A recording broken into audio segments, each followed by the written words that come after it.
ఈదురుగాలులు పిడుగులతో కూడిన వర్షం బీభత్సం సృష్టించింది. జిల్లాలోని పలు మండలాల్లో ఈదురుగాలతో కూడిన వర్షం కురిసింది.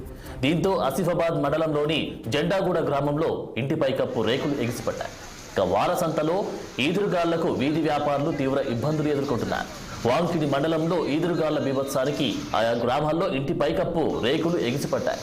ఇక మండలంలోని గుండిబావుపై నిర్మించిన తాత్కాలిక రోడ్డు కురిసిన వర్షానికి మళ్లీ తెగిపోయింది. 15 రోజుల క్రితం కురిసిన వర్షానికి తెగిపోగా మరోసారి తాత్కాలిక రోడ్డును వేశారు. దీంతో గుండి దాని పరిసర గ్రామాల ప్రజలు ఆసిఫాబాద్ రావడానికి ఇబ్బందులు ఎదుర్కొంటున్నారు.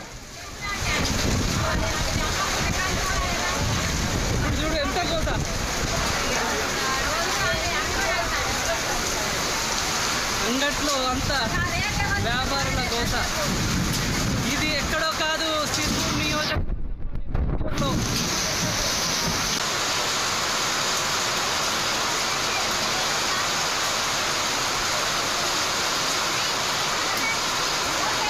నేను ఇంత ముందే చెప్పిన వర్షం వస్తుంది అని చెప్పిన.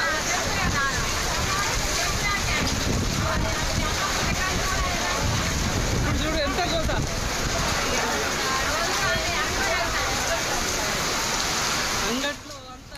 ఈదురుగాలులు పిడుగులతో కూడిన వర్షం బీభత్సం సృష్టించింది. జిల్లాలోని పలు మండలాల్లో ఈదురుగాలతో కూడిన వర్షం కురిసింది. దీంతో ఆసిఫాబాద్ మండలంలోని జెండాగూడ గ్రామంలో ఇంటి పైకప్పు రేకులు ఎగిరిపడ్డాయి. వారసంతలో ఈదురుగాళ్లకు వీధి వ్యాపారులు తీవ్ర ఇబ్బందులు ఎదుర్కొన్నారు. వాంకిడి మండలంలో ఈదురుగాళ్ల బీభత్సానికి ఆయా గ్రామాల్లో ఇంటి పైకప్పు రేకులు ఎగిరిపడ్డాయి. మండలంలోని గుండివాగుపై నిర్మించిన తాత్కాలిక రోడ్డు కురిసిన వర్షానికి మళ్లీ తెగిపోయింది. 15 రోజుల క్రితం కురిసిన వర్షానికి తెగిపోగా మరోసారి తాత్కాలిక రోడ్డును వేశారు. దీంతో గుడి దాని పరిసర ప్రాంతాల ప్రజలు ఆసిఫాబాద్ రావడానికి ఇబ్బందులు ఎదుర్కొంటున్నారు.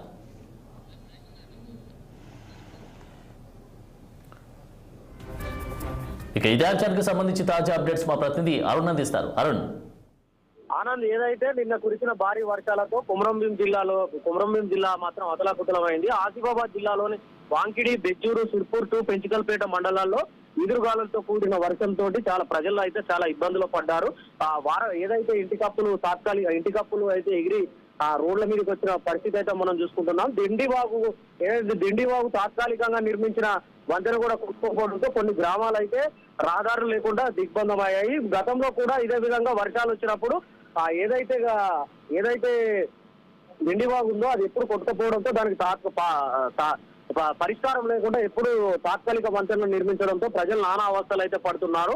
ఎక్కడైతే కొన్ని బెల్గాం గ్రామంలో అయితే 30 మేకలను ఆ మేతకు తీసుకెళ్లగా పిడుగుపాటుతో 10 మేకలు అయితే అక్కడికక్కడికే మృతి చెందాయి. ఆనంద్, మొత్తంగా చూసుకున్నట్టయితే కొమరంభీం జిల్లాలో చింతల్మానేలపల్లి, ఆసిఫాబాద్ మండలాల్లో అయితే ఈ వర్షం అయితే భారీ నష్టం అయితే చవిచూసిందని చెప్పొచ్చు. ఆనంద్.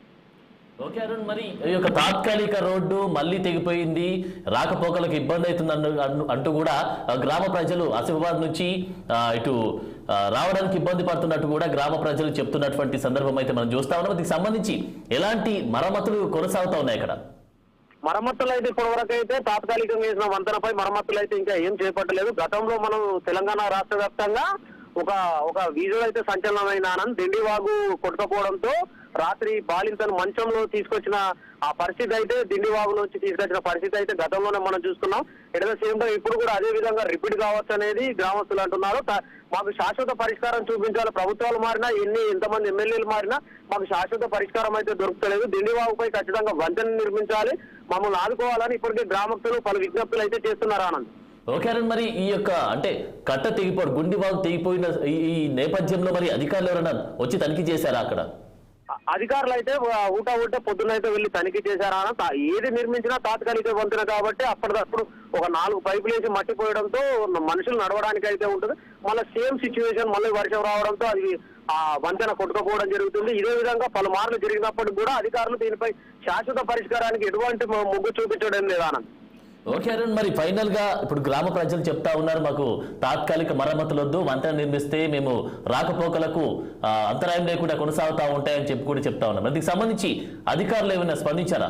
వంతెన నిర్మాణానికి సంబంధించినటువంటి విషయానికి వస్తే కొమరంభీం జిల్లాలో దరిదాపు అన్ని వంతెనలు ఒక 4 చోట్ల అన్ని వంతెనలు ఇదే విధంగా తాత్కాలికంగానే మరమ్మతులు చేసి పెడతారని ఇప్పటివరకు అయితే అధికారులు అయితే శాశ్వత పరిష్కారానికి అయితే ఏ విధమైన హామీ అయితే ఇవ్వనప్పటికీ ఈసారి మాత్రం ఖచ్చితంగా శాశ్వత పరిష్కారం లభించకుండా మాత్రం పెద్ద ఎత్తున మేము ఆందోళన చేపడతామనే ఉద్దేశంతో అయితే ఆ గ్రామ ప్రజలు అయితే ఉన్నారు. ఖచ్చితంగా వాళ్ళకి శాశ్వత పరిష్కారం దిశగానే కావాలి. తాత్కాలికం అయితే ఎప్పటికప్పుడు కొట్టుకోబోతుంది కాబట్టి మాకు శాశ్వత పరిష్కారం కావాలని ఇప్పటికే అధికారులను పలుమార్లు విజ్ఞప్తి చేస్తున్నా. అధికారులు కూడా దానికి సంబంధించిన లెక్కలేసి మేము పైకి పంపుతున్నాము, అంటే మేము పై అధికారులకు పంపుతున్నామని చేతులు దులుపుతున్నారు తప్ప సమస్య అయితే పరిష్కారం కావట్లేదు. Thank you.